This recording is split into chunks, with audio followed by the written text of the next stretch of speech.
cette édition 2024 des vœux de la ville de Charenton-le-Pont.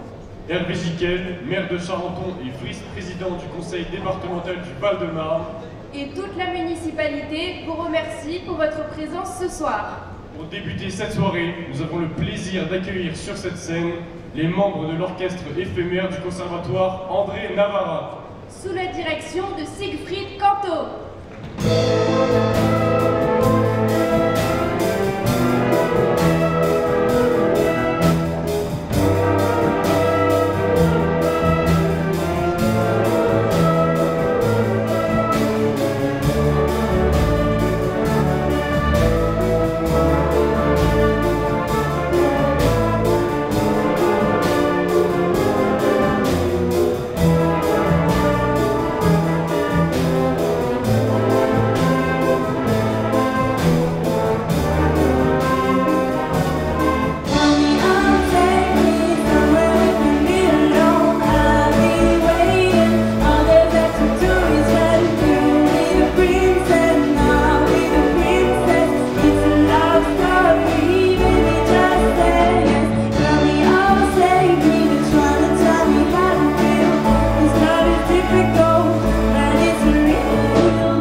I've had a straight line, cause there's no place I can go. Straight line, it's the only love I know. Straight line, there's a thousand cards to play. Straight line, till you play your life away.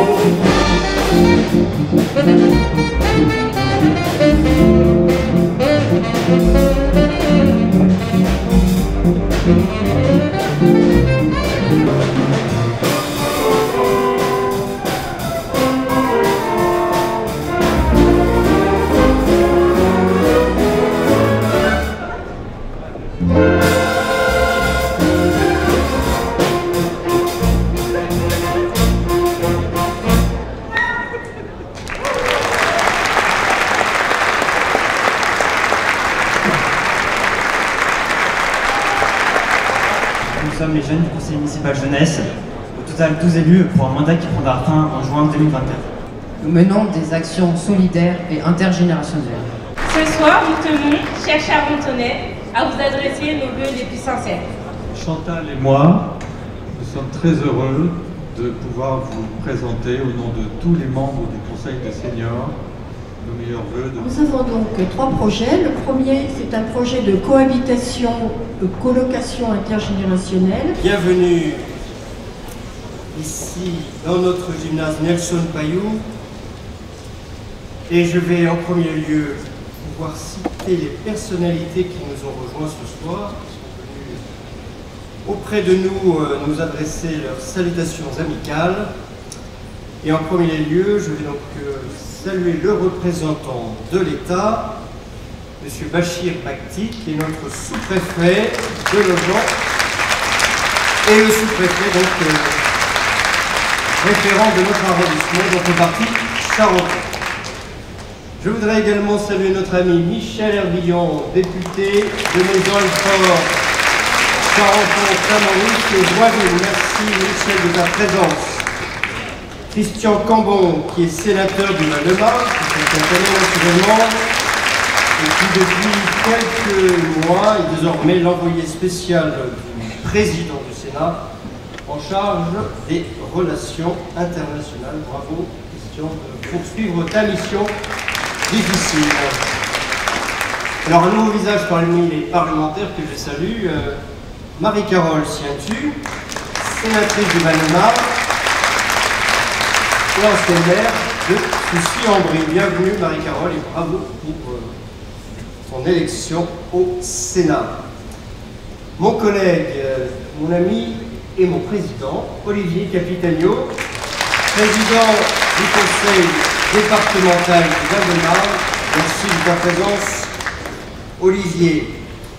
Mon alter ego, Chantal Durand, qui est vice-présidente du conseil départemental et qui est adjointe au maire de Joinville-le-Pont.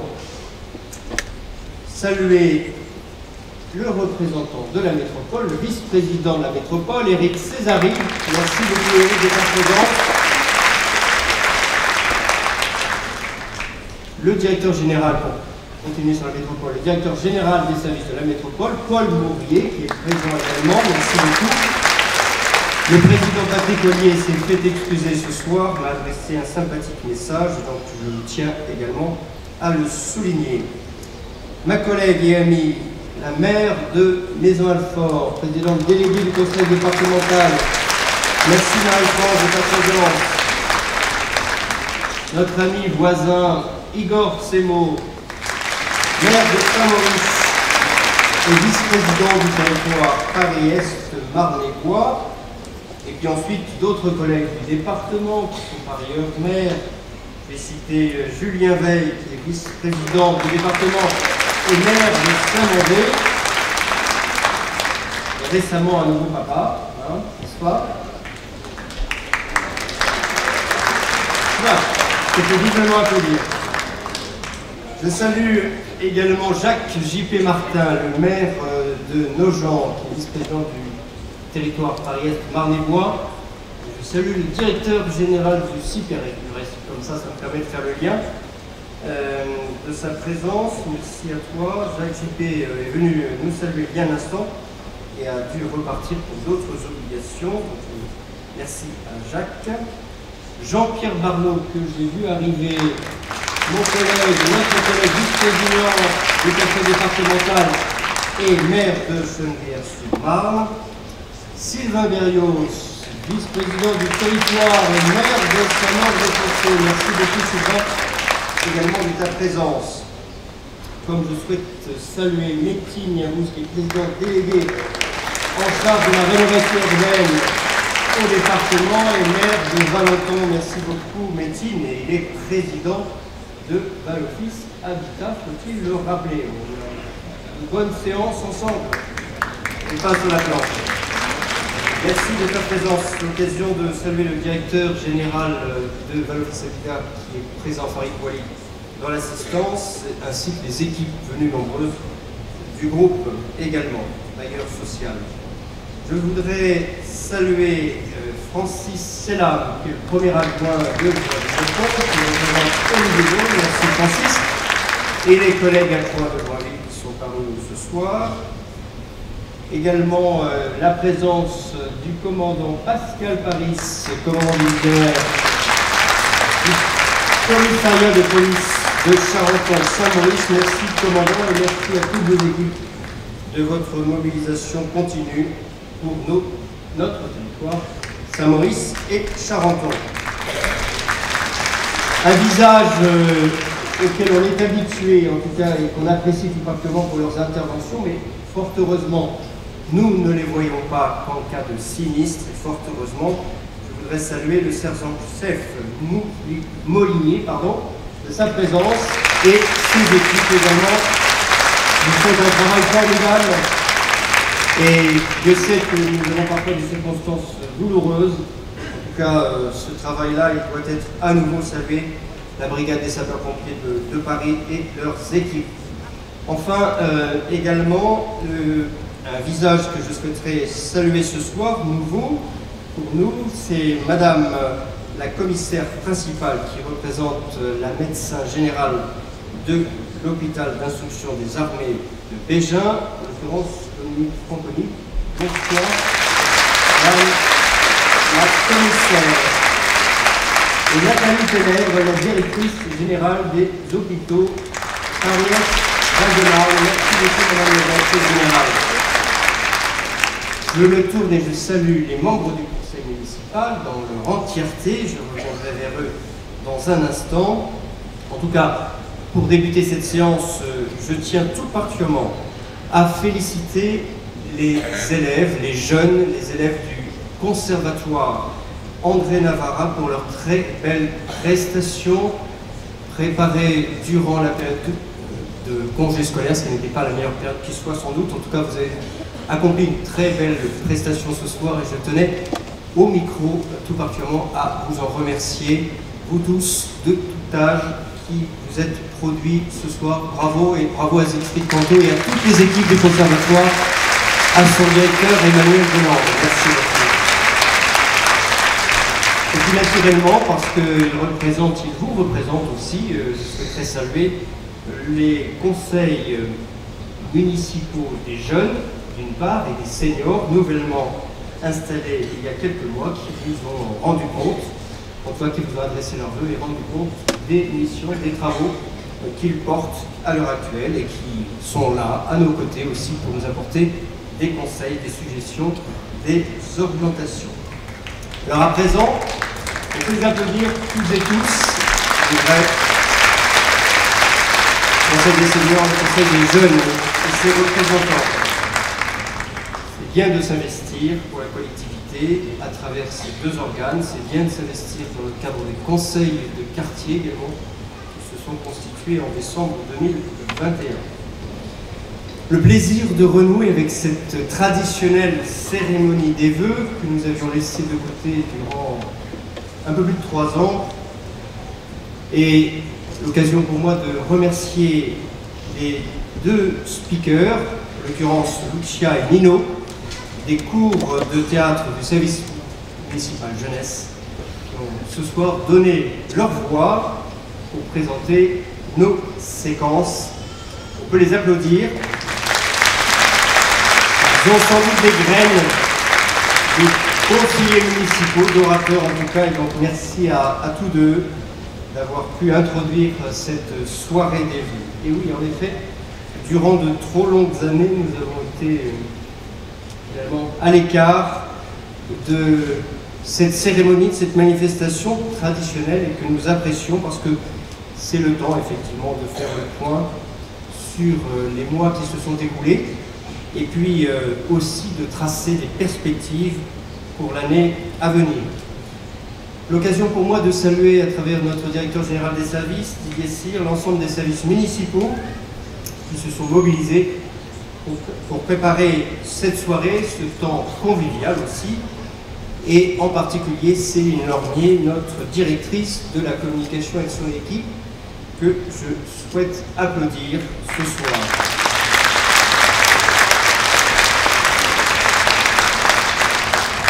Cette cérémonie, on ne déroge pas à ce principe, c'est l'occasion bien sûr de vous présenter collectivement, après vous avoir salué, de vous présenter donc à chacune et à chacun d'entre vous mes vœux les plus chaleureux, les plus sincères, de bonheur, de prospérité, de sérénité, de réussite dans vos actions et surtout de santé. Cette traditionnelle cérémonie de vœux, et je me tourne vers mes collègues, est certes l'occasion de partager un moment convivial, mais aussi d'évoquer l'actualité des projets de nos villes respectives. Et il est vrai, au vu du contexte national des derniers mois, l'optimisme ne prête guère, effectivement, aux circonstances que nous connaissons. Il nous semble que les piliers de notre République sont malmenés. Il est vrai, après les violences urbaines, le délitement civique auquel nous assistons, les fractures sociales, l'antisémitisme qui gagne du terrain, le racisme, le tout combiné aux attaques terroristes que notre pays a traversées, aux conflits géopolitiques qui parsèment la planète, sans oublier également ce qui est une vraie préoccupation pour les élus locaux, la situation budgétaire et d'endettement préoccupant de notre pays. Alors, les collectivités locales, et en particulier les communes, sont en première ligne. Or, elles sont fragilisées au cœur même de leur gouvernance. Et nous sommes convaincus, j'associe mes collègues, que notre pays ne pourra pas prospérer dans un climat anxiogène et de paralysie des communes. Les maires, le maire qui nous parle, ne demande ni traitement de faveur, ni à être consolé. Nous voulons simplement pouvoir travailler en conservant l'autonomie financière et fiscale de nos communes qui nous échappe au fil des ans. Et nous sommes convaincus que la suppression de nos ressources met en péril la démocratie de proximité à laquelle nous sommes tant attachés.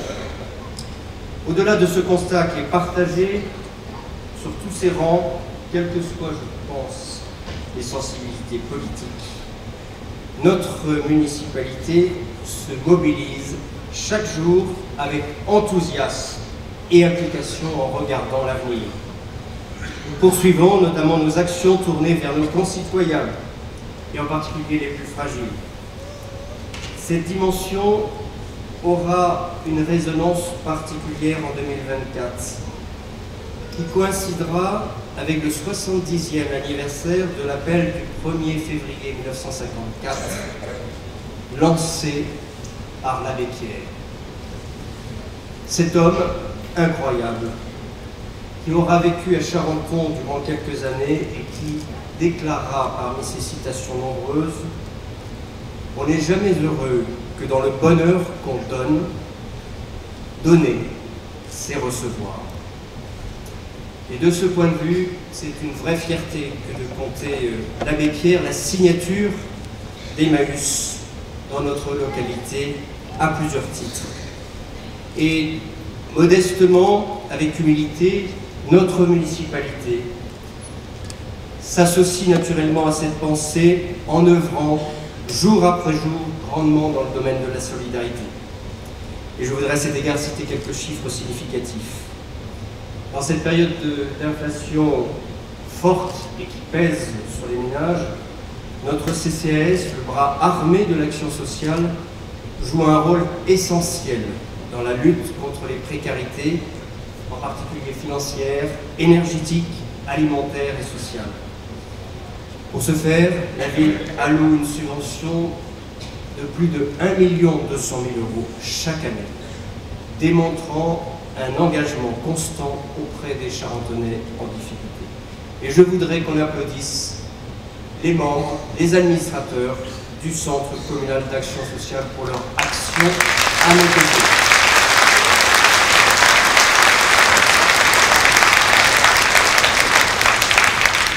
L'éducation est aussi au cœur de nos priorités.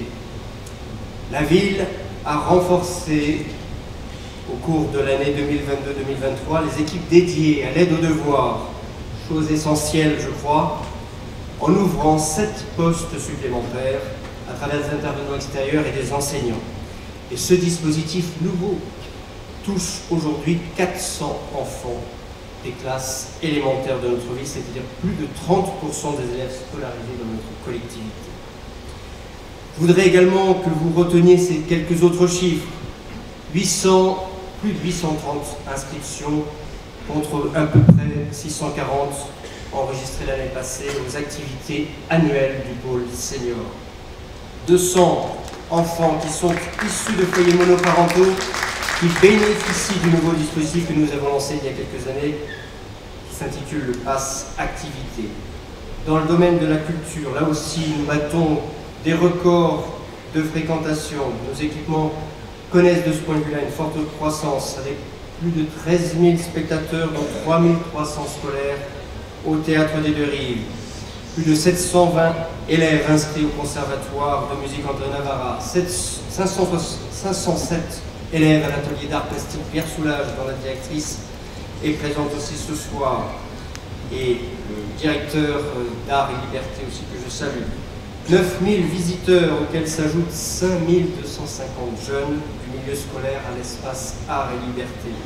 Enfin, les médiathèques de Charenton qui n'ont jamais fait autant parler d'elles et qui enregistrent plus de 38 000 visiteurs au cours de l'exercice 2022-2023, soit une progression de fréquentation de plus de 15%.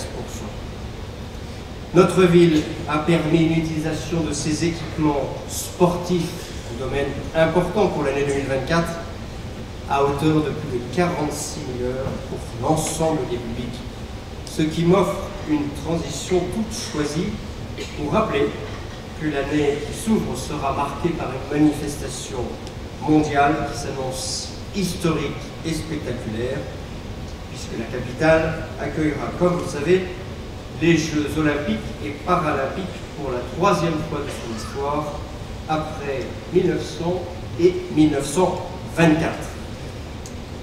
Et Charenton sera concernée, certes modestement, mais elle sera concernée. par l'épreuve cycliste qui va traverser quelques villes du département, en particulier certains des maires qui sont présents ici, avec l'épreuve cycliste du contre-la-montre qui empruntera la mythique avenue Ravel, qui est par ailleurs empruntée pour les marathoniens en particulier et les membres des foulées charentonnaises de l'Azur Olympique. L'association, à cet égard, est une association très impliquée dans ce domaine.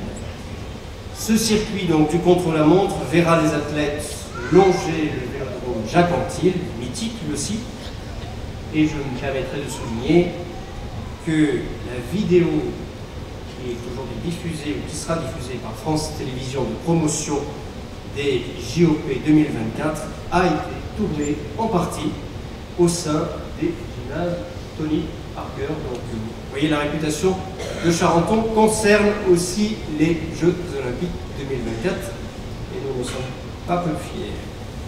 Cet événement va offrir à la ville un fil conducteur pour célébrer le sport et ses vertus. Charenton, c'est sport, c'est un slogan que nous avons déjà utilisé et l'esprit olympique y est présent en permanence dans la mesure où il fait ressortir le meilleur de nous-mêmes, le meilleur des sportifs charentonnais, avec la mobilisation des associations, un travail d'équipe et de solidarité, la culture du talent bien sûr, celui de la tolérance, le partage et le goût du dépassement. Nous sommes convaincus qu'il inspire et qu'il unifie. C'est d'ailleurs la raison pour laquelle l'ensemble des services municipaux ont concocté, façonné un certain nombre d'animations variées au cours de ces derniers mois à destination des grands et des petits, à travers un programme débuté en septembre dernier lors des Journées du patrimoine. Et une première exposition que vous avez sans doute visitée, présentant l'histoire, l'évolution et le patrimoine du sport à Charenton. En parallèle, bien sûr, notre municipalité continue de moderniser nos infrastructures sportives. Ce fut le cas cet été avec les travaux de réhabilitation partielle au sein du gymnase Maurice Herzog, au quartier Bercy, et la rénovation complète de la piste d'escrime et de la salle d'armes qui se trouve près de l'espace Toffoli. Par ailleurs, la rénovation de notre piscine municipale et du palais des sports, réouvert au public en juin 2022, constitue l'investissement majeur, s'il en est, de notre mandat, qui rencontre incontestablement un très grand succès auprès de toutes les générations. Je rappelle que la piscine municipale nous aura coûté la modique somme de 15,5 millions d'euros. Applaudissements, s'il vous plaît.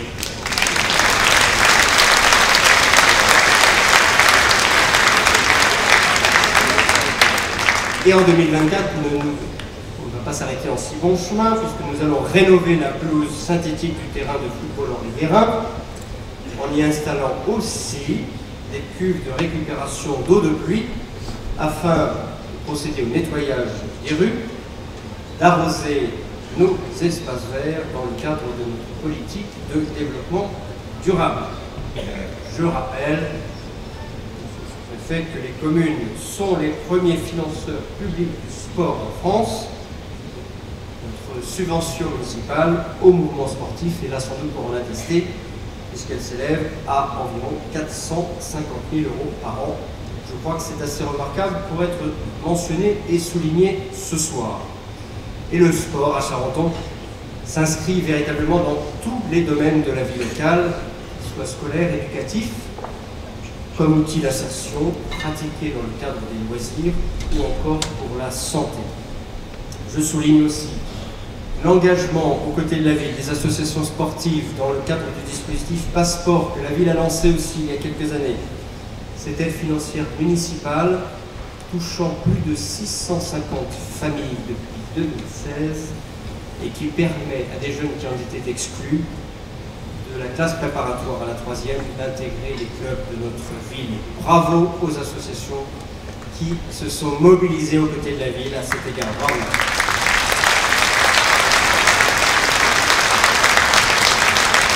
Et Charenton est toujours précurseur dans le département du Val-de-Marne, puisque la ville a rassemblé médecins et associations depuis 2017 pour que les personnes souffrantes puissent avoir accès au sport sur ordonnance, faciliter ainsi l'accès au sport thérapeutique pour les Charentonais atteints d'une affection de longue durée et adressés par leur médecin est devenu un axe fort de la politique municipale.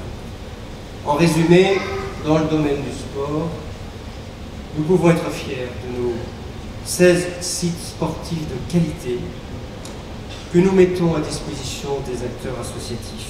45 associations œuvrent ainsi dans le domaine du sport sur les 200 recensés. Et nous comptabilisons 5000 licenciés, dont 2500 Charentonais. Et je tiens tout particulièrement à remercier chaleureusement les bénévoles qui œuvrent chaque jour, j'insiste, pour entraîner les publics de toute génération. Bravo à vous tous.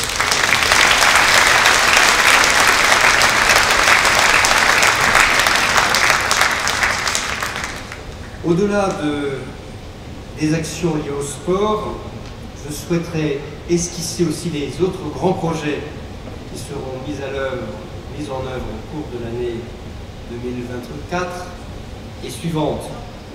Après la transformation de la dalle du 3-9 rue Victor Hugo, une bonne idée que nous avons partagée au premier jour de cette très grande opération de réhabilitation des immeubles de ces adresses, parce que vous avez vu, le quartier Victor Hugo s'est littéralement transformé depuis ces 2-3 dernières années.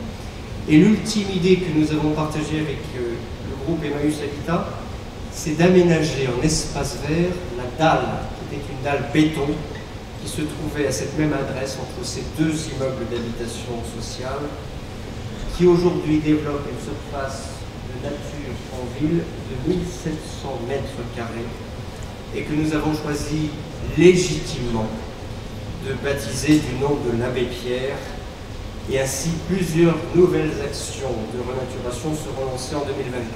De manière très emblématique, et j'insiste là-dessus, dans le quartier Liberté avec la place des Marseillais, qui sera totalement modifiée afin de renforcer sa végétalisation au cours de cette année. Nous engagerons ensuite, vraisemblablement en 2025, la végétalisation de la place de la Coupole, qui mérite aussi d'être déminéralisée. Ces deux places, très emblématiques du quartier Valmy-Liberté, de 2300 mètres carrés, qui concentrent des commerces, des entreprises et des équipements publics et naturellement des habitants, eh bien, c'est cet effort qui va être porté tout particulièrement dans ce quartier au cours des mois à venir. Et je pense, nous pensons, avec l'ensemble du conseil municipal et singulièrement la majorité municipale, que les habitants et les salariés de ce quartier vont tout particulièrement apprécier cette transformation qui interviendra 30 ans après la construction de ce quartier. Dans le sud de la ville, également, sur lequel nous portons notre effort, c'est le square du 11 novembre, jouxtant la Villa Bergerac, qui sera métamorphosé. Cet espace de pratiquement 1500 mètres carrés sera entièrement reconfiguré et permettra une connexion facilitée avec cet extraordinaire parc de Conflans que nous avons reconfiguré et livré il y a maintenant quelques mois, étendu par ailleurs, embelli, et qui, je crois, donne pleinement satisfaction à l'ensemble des habitants de la ville, mais singulièrement aux habitants des quartiers Pasteur, Bergerac en particulier. L'objectif, et il est ambitieux, est de doubler le nombre des espaces verts à Charenton, qui était de l'ordre de 32 000 mètres carrés en 2019, pour dépasser les 60 000 mètres carrés à l'horizon 2030. Et de ce point de vue, l'opération Charenton, Bercy apportera également sa contribution en espace vert qui naîtra donc qui naîtront de cette grande opération d'aménagement. Je crois que c'est un objectif très ambitieux qui montre l'engagement en matière d'environnement et de développement durable de la ville Et je pense que nous pouvons encourager la majorité municipale d'avoir eu cette initiative pour les prochaines années. Cela va reconfigurer sensiblement un certain nombre de quartiers de ma ville. Merci de votre mobilisation à toutes et à tous et aux services municipaux. Vous l'aurez compris, la ville cherche systématiquement toute opportunité de planter de nouveaux arbres. Et ces plantations s'inscrivent assez naturellement, je vais dire même tout à fait logiquement, dans le dispositif, cher Olivier, dispositif 50 000 arbres pour le Val-de-Marne que tu as lancé avec la majorité départementale il y a maintenant quelques mois et qui s'est traduit très concrètement par la transformation, première transformation assez nette de la place Aristide-Briand avec la plantation récente de 34 arbres qui ont donc trouvé leur place au mois de novembre dernier, qui a changé la configuration de cette place ô combien importante pour notre collectivité. Et puis dans le domaine du développement durable également. Je dois dire que dans le cadre de notre plan vélo 2022-2024, qui a été voté à l'unanimité du Conseil, je salue de ce point de vue nos oppositions. Le département, là encore, sera au rendez-vous en partenariat avec notre municipalité, puisque le département va engager au cours de cette année les travaux de création d'une piste cyclable de part et d'autre de la rue de Paris jusqu'à la rue Arthur Croquet. C'est un point extrêmement important sur lequel nous sommes tout particulièrement investis. C'est, je crois, une chose importante pour cette ville de pacifier en particulier la circulation qui nous vient de l'extérieur, et de ce point de vue-là, ce sera faire œuvre utile comme d'autres villes s'y engagent à l'heure actuelle fortement dans le département du Val-de-Marne. Donc, je souhaite qu'on puisse applaudir notre président du conseil départemental, Olivier Cagnon, pour son soutien dans cette grande opération. Et toujours dans le développement durable, vous le voyez, nous sommes très marqués de cette empreinte en matière d'environnement. Nous lancerons un vaste programme de ravalement et de rénovation thermique du groupe scolaire Aristide-Briand. Ce sera là une grande opération, coûteuse également, mais qui va permettre effectivement de retraiter un bâtiment public sans doute parmi les plus vastes que la ville connaisse, et qui, je crois, aujourd'hui mérite une intervention significative de la part de la municipalité. C'est l'engagement de l'année qui vient. Un point important sur lequel je souhaiterais apporter un éclairage particulier. Grâce aux interventions répétées de notre municipalité, au travail inlassable de notre député Michel Herbillon et de notre sénateur Christian Cambon, et Marie-Carole prendra le relais, je vais lui transmettre quelques bons dossiers.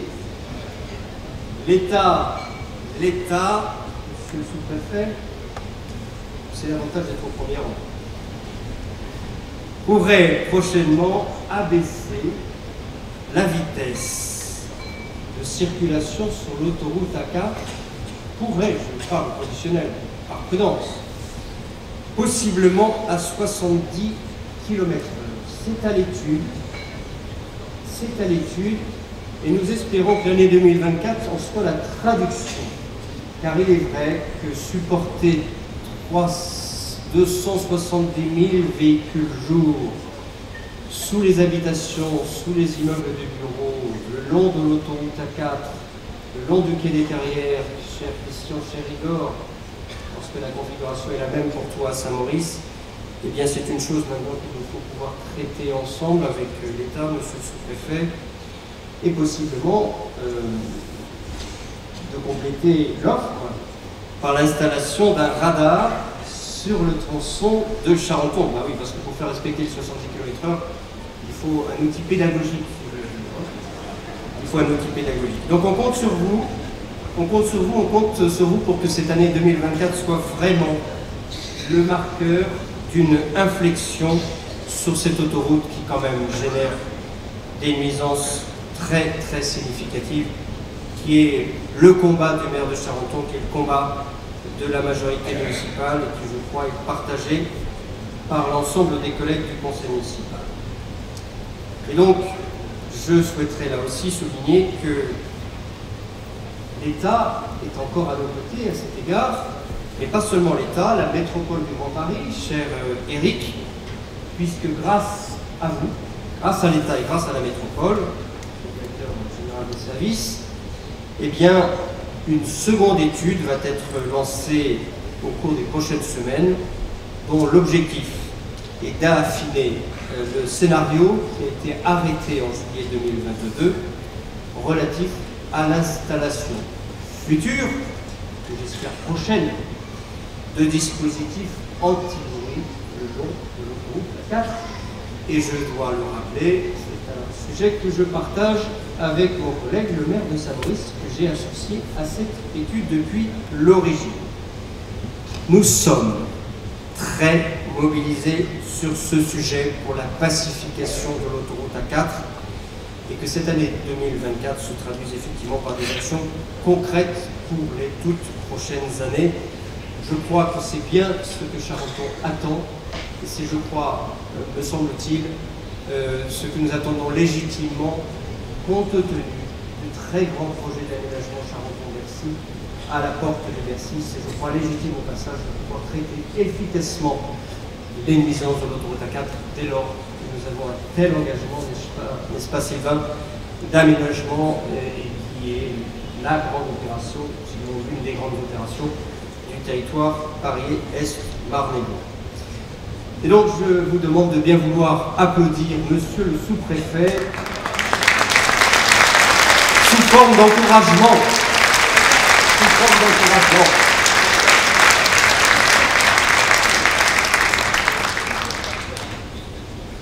Et notre politique, oh oui, une liste de courses, c'est une liste du fois l'an. Hein, notre politique volontariste en matière d'attractivité économique et de réimplantation de commerce va également se poursuivre. Vous savez que nous avons pris de nombreuses initiatives ces derniers 2 ans, en particulier pour la réintroduction de nouveaux commerces dans la ville. Et cela va se traduire au cours de l'exercice 2024 par la rénovation de notre marché du centre, complété de l'embellissement de la route du commandant Delmas. Et puis, comme je l'indiquais tout à l'heure, comme la vidéo le retraçait, renforcer la présence des professionnels de santé est aussi devenu un objectif partagé, parce que nous avons des initiatives conjointes qui prospèrent avec Maison Alfort, avec Saint-Maurice, pour constituer ce qu'on appelle une CPT, c'est-à-dire une communauté des professionnels de santé. Donc il revient aux professionnels de santé de se constituer, en tout cas les communes les encouragent en ce sens. Et nous sommes accompagnants également de ces démarches, parce que la désertification de santé en Île-de-France, ça n'est pas une légende, c'est malheureusement une réalité, une triste réalité après la province qui touche également notre région. Et il faut à cet égard pouvoir se mobiliser. Et c'est la raison pour laquelle j'ai décidé, avec mon équipe municipale, de pouvoir dédier une surface à un pôle de santé, une surface de 450 m² dans le programme immobilier qui est en cours de construction et qui s'achèvera à la fin de l'année, c'est-à-dire cette résidence à l'angle des avenues Jaurès et Gravel. 450 m² pour un pôle santé. Message lancé aux professionnels de santé qui sont dans cette salle. En tout cas, suite à un appel à projet, nous continuons de travailler en ce sens et nous allons, je l'espère, livrer effectivement ce pôle santé à la fin de cette année dans les meilleures conditions possibles. Sur le plan de la sécurité également, un sujet essentiel. Les locaux de la police municipale dans le quartier Bercy seront donc agrandis pour étendre et moderniser notre centre de supervision urbaine. Je me permets de rappeler, et je dois souligner le concours de l'État, monsieur le sous-préfet, à travers le fonds FIPD, puisque vous avez soutenu financièrement le déploiement croissant de la vidéosurveillance dans notre ville, qui est ainsi passé de 100 à 140 caméras en l'espace de 3 ans. Merci et merci à la police municipale au passage, à mon premier adjoint Pascal Turamon que je salue au nom de la municipalité.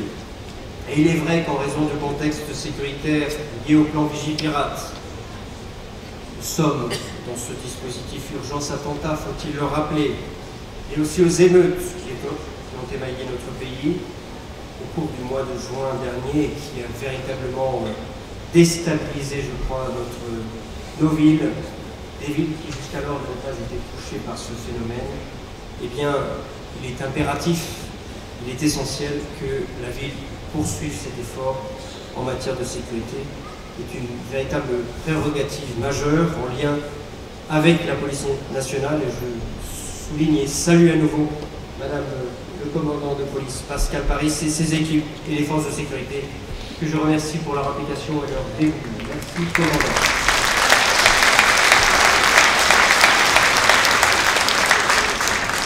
Avec les diverses réunions publiques et nos instances de participation locale, les prochaines semaines rimeront également avec vitalité démocratique. Ainsi proposerons-nous à votre vote les projets qui auront été retenus dans le cadre du budget participatif que nous avons donc lancé il y a quelques mois et, comme je viens de rappeler il y a un instant, le conseil municipal des jeunes, le conseil des seniors, le conseil des quartiers. J'ai vu et croisé en début de soirée un certain nombre de représentants des conseils de quartier, eh bien, poursuivront évidemment leurs travaux tout au long de cette année 2024 et nous serons naturellement à leur côté et je les félicite également pour leur implication hors pair aux côtés des équipes et de la municipalité. Bravo à vous.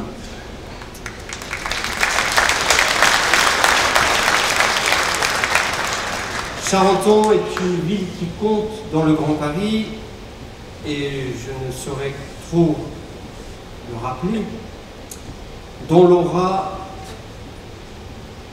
va croître avec la concrétisation dans quelques années de l'opération d'aménagement Charenton-Bercy.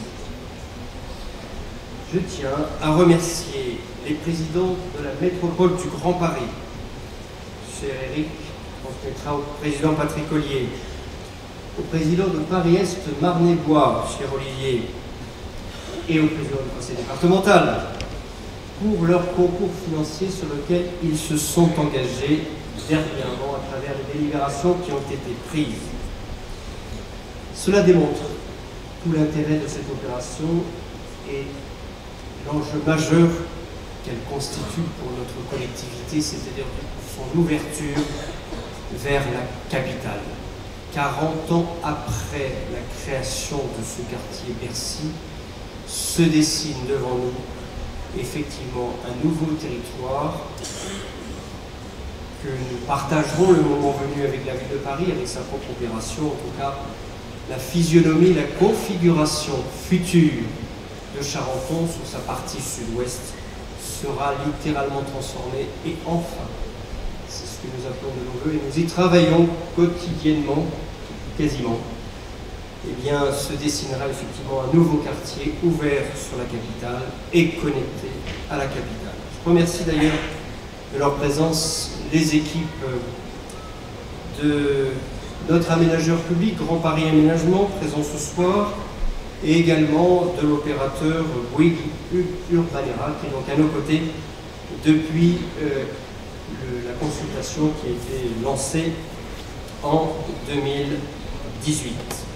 Merci de votre mobilisation. Et je remercie également Tikeo, qui est copropriétaire du centre commercial d'Assis de Joux. Je vous remercie de votre implication sans faille. On a traversé des moments de doute. On s'est mobilisé avec Christian Cambon et avec Michel Arbillon à travers des réunions à haut niveau auprès de la SNCF pour, j'allais dire, faire bouger les lignes. Et nous y sommes parvenus, et c'est, je crois, pour cet intérêt général que nous partageons toutes et tous, que nous sommes effectivement de ce point de vue, mobilisé et satisfait des avancées qui ont été portées au cours de ces derniers mois. Notre ville, par son esprit empreint de solidarité et aussi de convivialité, poursuit et poursuivra son dessein de rassembler toutes les générations et d'unir ses habitants. C'est, je crois, ce qui doit animer tout élu local, c'est en tout cas ce qui m'anime depuis toutes ces années, et je suis convaincu qu'il s'agit pour nous, collectivement, de se projeter et de préparer notre ville aux défis des 30 prochaines années. L'attractivité de notre commune est certaine. J'en veux pour preuve l'ensemble des personnes qui ne veulent en aucun cas la quitter et celles venues plus récemment chercher ici une qualité de vie et un art de vivre à une si courte distance de la capitale. Ici, la solidarité, le lien social et la convivialité qui se tissent chaque jour confortent l'attachement, votre attachement à notre ville. C'est ce qui nous anime en tant qu'élus locaux. Et même si parfois les élus locaux sont à leur tour exposés, parfois fortement, aux attaques diverses et variées, à la vindicte, eh bien, je dois dire ce soir combien ils tiennent un rôle essentiel, celui de la proximité avec leur population. Et c'est ce qui nous anime les uns et les autres, c'est ce qui fait le ferment de notre engagement local, c'est ce qui fait notre engagement du quotidien, parce que quelle autre belle mission que celle-ci ce pays peut proposer à la nation? Eh bien, c'est celui de l'engagement local, c'est celui d'un engagement du quotidien, de tous les instants, que nous soyons maires, que nous soyons adjoints, que nous soyons conseillers municipaux. Et je voudrais rendre ici ce soir hommage à toutes celles et ceux qui contribuent à cet état d'esprit. Je voudrais aussi saluer mon épouse, qui parfois m'attend trop souvent.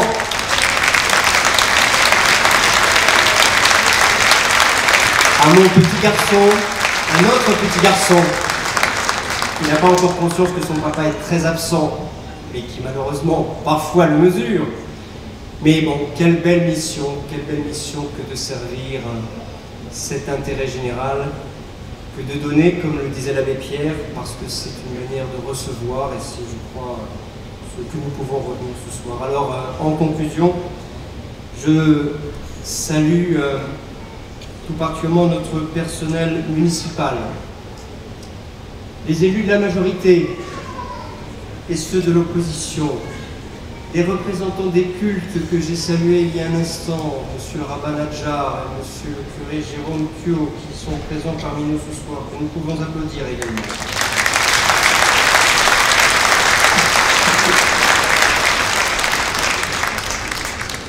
Saluer les bénévoles du monde associatif, ils sont nombreux ce soir. J'ai croisé, entre autres, pour les associations de sécurité publique, la protection civile et la Croix-Rouge, que nous pouvons également applaudir.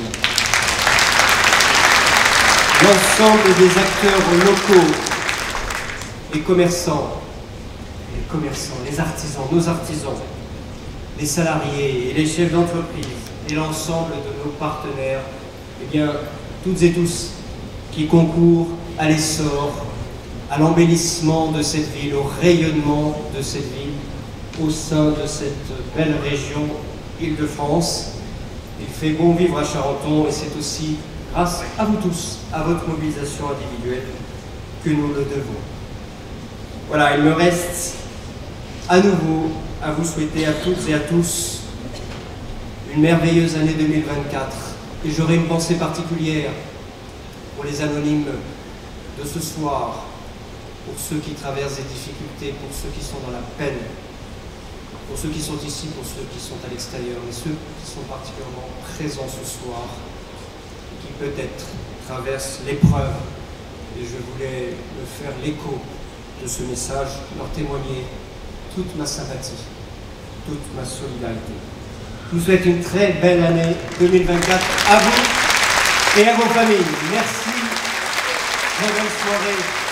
Et la solidarité ne s'arrête pas là, puisque, comme le veut la tradition, je vais inviter maintenant, merci à toutes et à tous, je vais inviter maintenant la représentante de l'Institut Curie à me rejoindre pour que lui soit remis le chèque. Donc j'appelle Agnès Hubert qui me rejoint. Bonjour Agnès.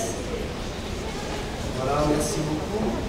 Et donc la recette du loto solidaire que nous devons aux associations que vous allez peut-être citer dans un instant. Je les citerai à mon tour, c'est-à-dire à la fois l'Amicale du Troisième Âge, l'ASC, l'AFC. Et donc voilà, Madame Hubert, merci et bravo à toutes les équipes de l'Institut Curie pour votre travail de recherche, votre travail inlassable et pour vos liens essentiels. Merci beaucoup. Voilà, merci la solidarité.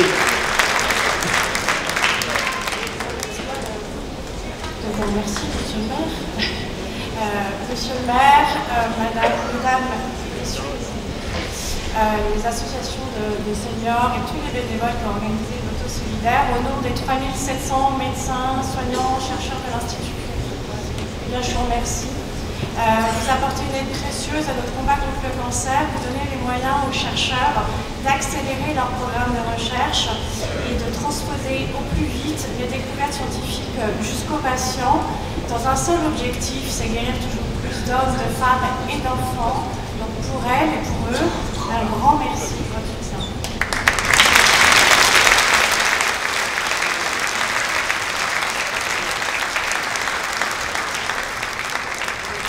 Voilà, merci à toutes et à tous. Je crois qu'on peut encore applaudir les personnalités qui étaient présentes ce soir et l'ensemble du conseil municipal. Merci de votre participation et de mobilisation tout au long de l'année à mes côtés. Eh bien, je crois qu'à présent, le buffet est ouvert et nous allons profiter de ce temps convivial également, l'occasion de vous saluer à nouveau. Très belle soirée à tous et à tous.